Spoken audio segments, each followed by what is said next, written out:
সালাতে কাতারে একাই দাঁড়িয়ে কাতারের পিছনে একা দাঁড়ায়,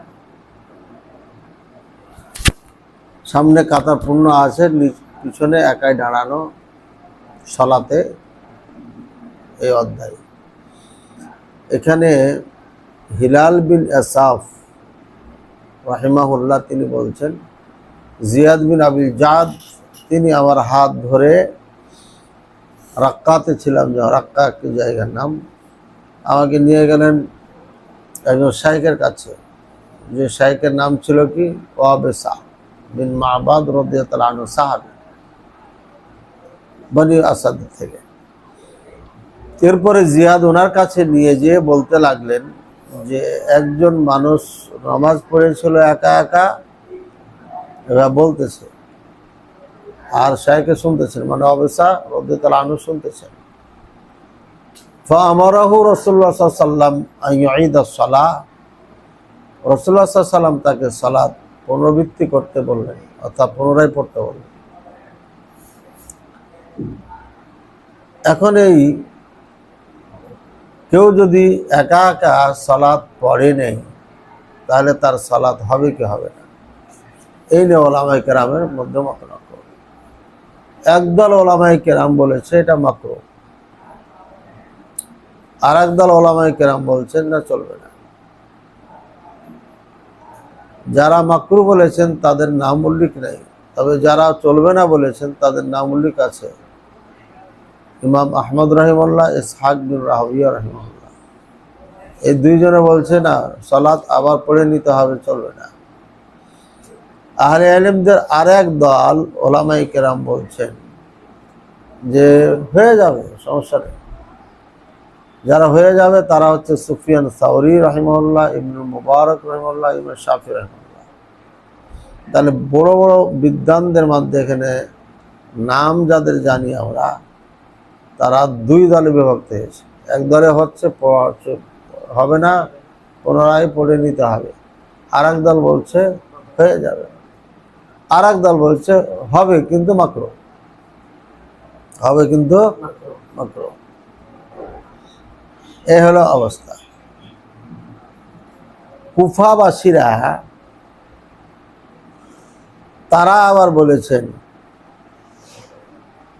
যে পড়ে নিতে হবে।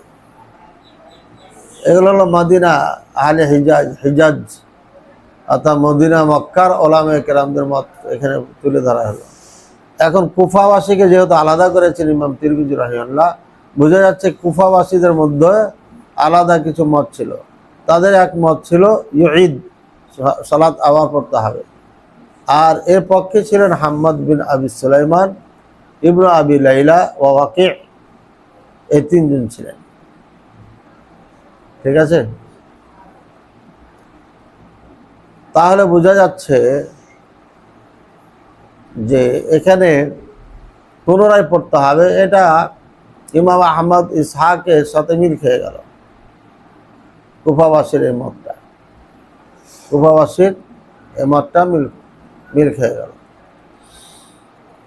তাহলে ঘুরে ঘুরে একই কথা হলো যে একদল ওলামায়ে কেরাম বলছেন মাকরুহ, একদল ওলামায়ে কেরাম বলছে হবে না, পুনরায় পড়তে হবে, একদল ওলামায়ে কেরাম বলছেন হবে, কোনো সমস্যা নেই, তুজি ও এনাফ, হবে, যথেষ্ট হবে, মানে হবে, জায়েজ, জায়েজ ইয়ানি জায়েজ।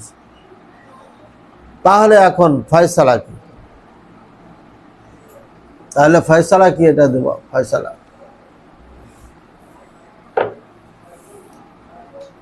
ফয়সালা হচ্ছে তাসিহুস সালাহ মাল কারাহা, কারাহাতের সাথে সালাত হয়ে যাবে, কারাহাতের সাথে কি সালাত হয়ে যাবে। কারণ একদল বলছে মাকরুহর সাথে হবে, আর একদল বলছে হবে, সমস্যা নেই, আর একদল বলছে হবে না, পুনরায় পড়তে হবে। এখন দুই পক্ষেরই কথা ঠিক আছে। কেমনে? যারা বলছে হবে না তাদের কথা হলো যায়া পিছনে দাঁড়ায় গেছে, সামনে প্রবেশের চেষ্টা করেনি। সামনে কাতারে কোনো ফাঁকা পাইলে বা কোনো ধরনের ইশারা দিয়ে যদি ঢুকে যাওয়া যায় তাহলে তাকে ঢুকিয়ে দিতে হবে, ঠিক আছে। এরপরেও যদি সম্ভব না হয় তাহলে সামনে যাই ইমামের ডান দিকে দাঁড়িয়ে যাবে। কোথায় দাঁড়াবে? ইমামের ডানে যা দাঁড়াবে যদি সম্ভব হয়, কিন্তু কোনোটাই সম্ভব না। মসজিদ এত বড় যে ওখানে যাওয়া যাবে না ইমামের কাছে। এক গেলেও মেহরাব এমন যে দাঁড়ানো যাবে না, সাথে আছে না অনেক মেহরাব। এবং কাতারও এটা আহলে হাদিস মসজিদ, এখানে কোনো ঢোকার অপশন নেই, ঢোকা যাবে না। নিরুপায় হয়ে কি করবে? নামাজ পড়বে না, দাঁড়ায় থাকবে না পড়বে? যদি দাঁড়ায় থাকে তাহলে শয়তানের সাদৃশ্য হচ্ছে, ওরা সিজদা করবে আর দাঁড়িয়ে থাকবে, ইবলিসের সাদৃশ্য হয়ে গেল না। এই জন্য চেষ্টার পরে যদি একা একা নামাজ পড়ে তাহলে নামাজ মাল কারা হয়ে যাবে সালাত। কিন্তু চেষ্টা ছাড়া যদি এভাবে দাঁড়িয়ে যায় হবে না, বুঝছো কথা? তাহলে দুই মত ঠিক থাকলো। চেষ্টা ছাড়া যদি কেউ দাঁড়িয়ে যায়, ওদিকে জায়গা আছে, একজন ঢুকতে পারবে, দুইজন ফাঁকা আছে বা কিছু, দাঁড়িয়ে যায় না অনেকে, দাঁড়িয়ে গেল কিন্তু আর কোনো মুসাল্লি এলো না, ওই একাই থাকবে। চেষ্টা করবে, কি ধরনের চেষ্টা? প্রথমে কাতারে ঢোকার চেষ্টা করবে, এক। দ্বিতীয় চেষ্টা ইমামের ডানে যায় দাঁড়ানোর চেষ্টা। দুটা যদি ব্যর্থ হয়ে যায় তাহলে অপেক্ষা করবে কেউ আসছে কিনা। তিনটা কাজ করতে হবে। এক, কাতারে ঢোকার চেষ্টা করতে হবে। এটাও যদি না পারে, ব্যর্থ হয়, তাহলে ইমামের ডানে যায় দাঁড়ানোর চেষ্টা করতে হবে। সেটাও যদি ব্যর্থ হয় যে না এখানে যাওয়া যাবে না, সম্ভব না, তাহলে এবারে তৃতীয় কাজ করবে, অপেক্ষা করবে, ঠিক আছে, কেউ আসছে নাকি। যদি কেউ আসে তাহলে দাঁড়াবে, আর নাহলে দাঁড়াবে না। এরপরে যদি দেখছি যে না জামাতই তো ছিটিয়েছে, কেউ আসে না, জামাত পাচ্ছে না, তখন সে দাঁড়ায় যাবে এবং তার সালাত মাল কারাহা ঠিক হয়ে যাবে, শুদ্ধ হবে, মানে হয়ে যাবে, আদায় হয়ে যাবে। আর আরেক দল বলছে যে হবে না, তাদের কথা হলো চেষ্টা ছাড়া দাঁড়িয়ে গেছে, তাহলে আর হবে না। এখানে যায় সব একমত, চেষ্টাবিহীন কেউ এভাবে দাঁড়িয়ে গেলে নামাজ হবে না, ঠিক আছে। চেষ্টার পরে দাঁড়িয়ে গেলে মাল কারাহাত আছে, সালা কারাহাতের সাথে নামাজ হয়ে যাবে। বুঝতে পেরেছি? এখন কথা হলো যে হাদিসে যেভাবে আছে, হাদিসে এভাবে আছে ঈদ সালাত ফিরিয়ে দিতে হবে। এখানে জবাব দুইটা, মানে জবাব কয়টা? দুইটা। এক নম্বর, قال أبو عيسى عن عمرو بن راشد عن وابصة بن معبد, এই হাদিস একটা, এটাকে আমর বিন রাশেদ আন ওয়াবেসা। আর আগে একটা হাদিস যেটা আমরা পড়েছি ফার্স্টে, ওই হাদিসটা ছিল কোথা থেকে?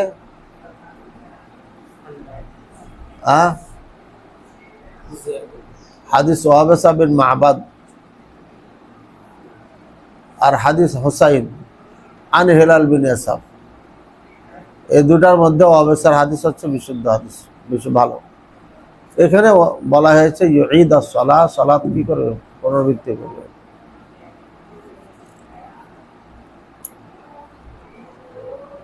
এই হাদিসে সালাত ফেরানোর কথা বলা হয়েছে, পুনরাবৃত্তি বলা হয়েছে। তারপরে ওলামায়ে কেরামদের মতনৈক্য হওয়ার কারণ কি? ঠিক আছে, কারণ হচ্ছে রাসূলুল্লাহ সাল্লাল্লাহু আলাইহি ওয়াসাল্লামের যে আদেশগুলো ছিল, এই আদেশের মধ্যে একটা মাত্রা আছে যে এটা আপনার, যেমন অনেক সময় আদেশ করে যে না যায় না, মানে যায় না মানে বৃষ্টি হচ্ছে, ভিজে ভিজে যায় না, কিন্তু কাজটা জরুরি।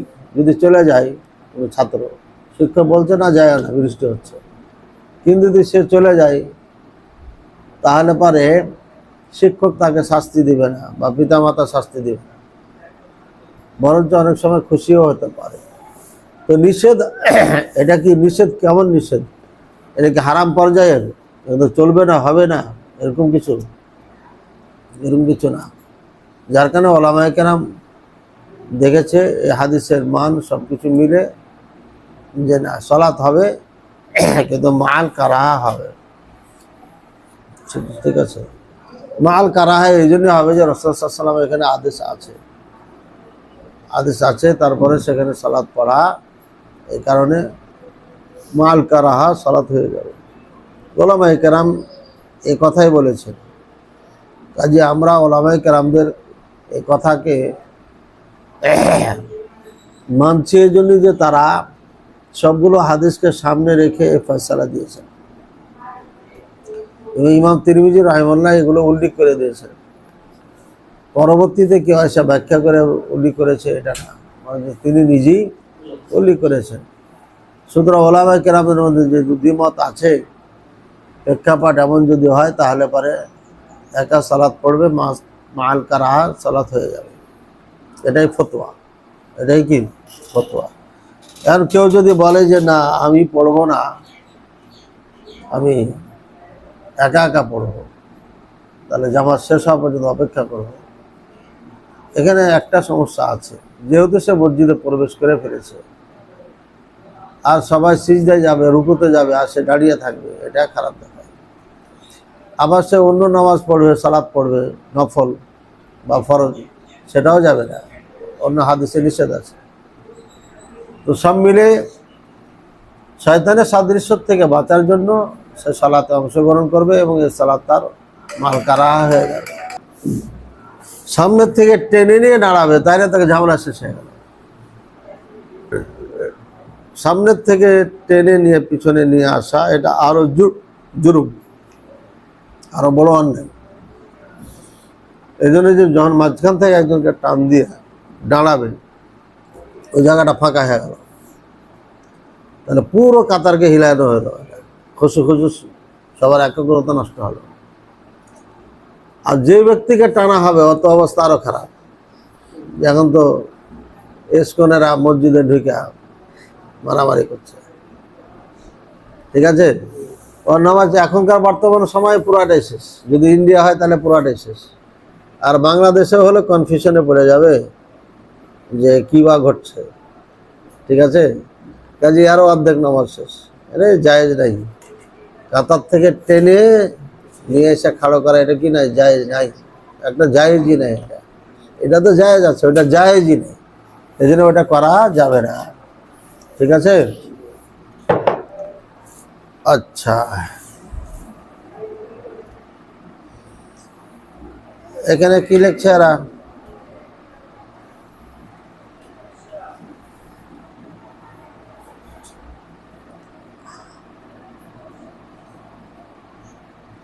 কুফাবাসী বলছে এটা তো ফিরাইতে হবে।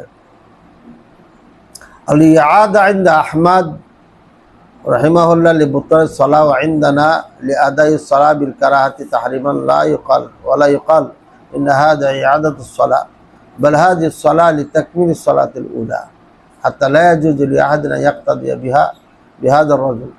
ওয়া আম্মা ইআদাতু সালাহ আল মাকরুনা বিল কারাহাতি তাহরিমিয়্যা ফাযাহিরুল হিদায়াহ الهداية أن كل صلاة مؤدة على الكراهة تحريما سبيلها الإعادة سواء كانت الكراهة داخلة أو خارجة، فإنه ذكر المسألة تحت الصلاة على تصوير، وهذه الكراهة خارجة. تردد في هذا ابن عابد رحمه الله بأن الجمع واجبة، ومن صلى منفردا لم أجد رواية أن يعيد في الجماعة، ومن إعادتها منفردا فلا فائدة فيه. آخرين منفرد لا يعيد بل يستغفر। এখানে যতটুকু পড়লাম এতে এখানে বোঝানো হয়েছে যে ইমাম আহমদ রহিমুল্লাহ বলেছেন যে সালাত আবার পড়তে হবে। তিনি মনে করেন এটা বাতিল, সালাতই হবে না, তাই আবার পড়তে বলেছেন। পক্ষান্তরে আমরা এই আদায় করতে বলছি যদি যে মাকরুহে তাহরিমা যদি হয়, তাহলে তাহরিমার ক্ষেত্রে এই সালাতটাকে আবার পড়ে নিবে। হ্যাঁ, তবে এখানে মাকরুহে তাহরিমা নয়, মাকরুহে তাহরিমা নয়, যার কারণে এটা আদায় করা জরুরি নয়। আচ্ছা, ثم إعادة الصلاة المؤدى بالكراهة تحريما قيل واجبة واختار السرخسي وصاحب الهداية ابن همام وقيل إنها مستحبة কারাহা তাহরিমা যদি হয় তাহলে পরে ইআদা জরুরি কে বলেছেন আর কে বলেছেন না মুস্তাহাব ঠিক আছে আল মাসালা মুনফারিদ ওখানে একা জামাতে নামাজ পড়লো পরে আবার যদি ফিরিয়ে আবার নামাজটা পড়ে আবার একাই পড়বে না আবার তো একাই পড়তে হবে তাহলে ওখানে জামাতে একাই পড়লো এখানে একাই পড়লো দুটা তো সেমই হয়ে গেল নেকির দিকে যে বেশি কিছু পাবে তা পাচ্ছে না তো যেহেতু সেম হয়ে যাচ্ছে কাজে জামাতে পড়াটাই ভালো এটার থেকে জামাতে পড়াটাই ভালো এটার থেকে রহমাতুল্লাহ ওয়াসা আল্লাহ রহমত ওয়াসা হতে পারে সে জামাতে নেকি পেয়ে যাবে আল্লাহ তাআলা আমাদেরকে তৌফিক দান করুন আল হাসিল সালাত হবে মাল কারাহা সালাত হয়ে যায় মাল কারাহা পুনরায় আবার আদায় করার প্রয়োজন নাই ইনশাআল্লাহুল আজিজ